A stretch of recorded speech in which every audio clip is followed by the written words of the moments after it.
Hello, welcome back. Now today I'm going to show you one of the latest purchases of one of the academy students. So in the Stepping Bricks Academy we have a student that bought this property.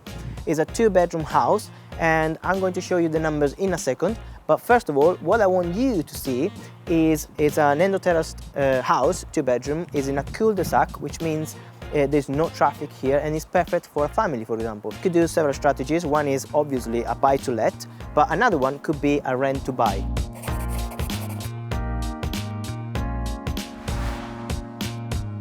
Now, if you don't know what rent-to-buy is, it's a simple strategy where a tenant buyer will rent it, similar to a buy-to-let, but they have the option to buy it at the end of the term. The term could be 5 years, 7 years, 10 years, whatever it is that you decide with the tenant. Now, the rent-to-buy is a beautiful strategy because they don't have the hassle of moving out from house to house if they're not in a financial condition now, today, to buy the property. So they generally rent and then they need to move until they find their dream home. Now, in this case, they start with the dream home, they rent it, and then they pay a little top-up, it's a little extra, per month, which constitutes their 10% deposit at the end of the term. So it's easy to calculate, we can work through the numbers together.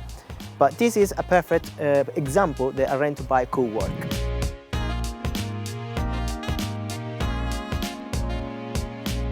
Right, so what are the numbers of this property? Now, this property was bought for £96,000. There is a lot of refurb to be done here. You can see now, I will show you around. There's a new kitchen, new bathroom, new flooring, painting, decorating, electricals and all the stuff. All in all, I would say 15k refurb. So 96,000 purchase price, 15k refurb, and then the GDV, the final value after we do this property up, is about 130,000. So basically that means that when you refinance in 6 months' time, then you can refinance and you can recover completely the money of the deposit of the property, or you can recover about 25% of the purchase price. That means that you still leave some money in the deal, which are the refurb money, but it's still a great deal because this will rent for about £750, £800 a month and gives you a healthy profit. Now, rent-to-buy is a brilliant strategy if you find the right tenant buyer. Now, remember that the tenants can decide with you what specification they want the refurb. For example, you can set a budget for a new kitchen, new bathroom, new flooring, whatever, and then you can say to the tenant buyer, whatever is above this budget, you can pay for it because it's your house at the end of the day, and they can choose the color as well, so they can help you to choose the right specs for the kitchen or the bathroom that you're changing in the refurb, during the refurb process.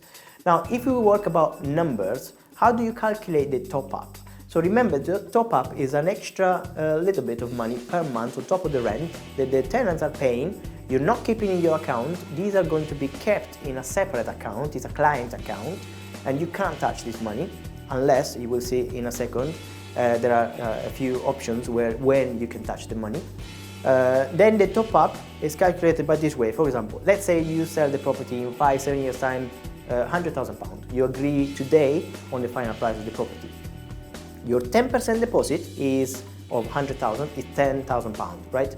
So you divide the £10,000 by the number of years you do in this contract. So in this case it's 7 years, divided by 12, which is the months in a year, and then you have the monthly top-up that they need to pay you on top of the rent that constitute their 10% at the end of the term. Basically, you are saving on their behalf, but you're not keeping it in your account. Remember, this is extremely important because this is client's money, so you need it in a client account. When is it that you can touch the client's money?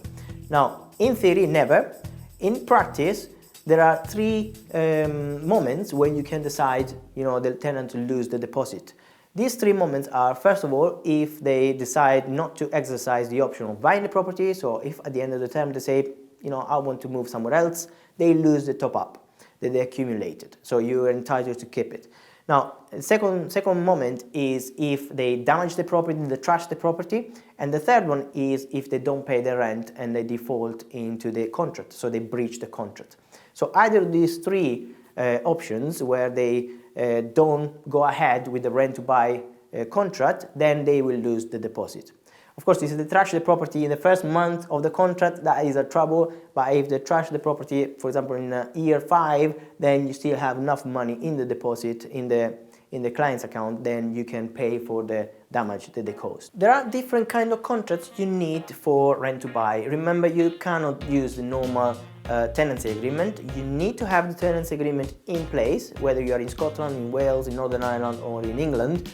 You need to have the right tenancy agreement. However, you need, as well as the tenancy agreement, because they are going to be your tenants for the next 5-10 years, but you also need an option agreement, which is the option to buy at the end of the term. So remember, the tenants have the exclusivity to buy the property from you. You cannot sell it to anybody else, okay? Unless they say at some point, you know, I don't want it. In that case, again, they lose the top up and then you can move to remarket the property. Remember that the purchase price in 7 years' time or 10 years' time is decided today and is calculated according to a 4% increase, compounded 4% increase per annum. So for example, year 1 plus 4%, year 2 plus 4%, etc. until the term that you decide at the beginning. This contract has to be signed by both parties at the beginning and always involve the solicitor, because you don't want to do these things on a handshake. You want to do these things properly and legally. So whenever you are in a contract, remember to consult a solicitor and they can help you with the right contract. Now I hear you say, Giuseppe, where do I find the tenant buyers?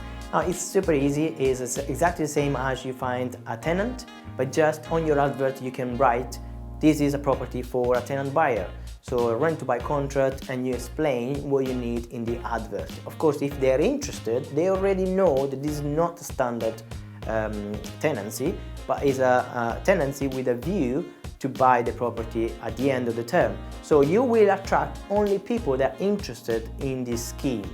Now, once they come to you, remember, you only need one person or one couple or one family.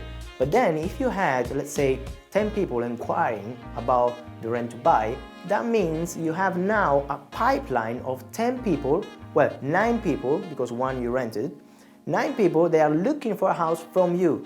Now suddenly you are in a different position because you have now the people lined up to your business, and you just need to find the properties for these people. They already asked you, I'm interested in rent to buy.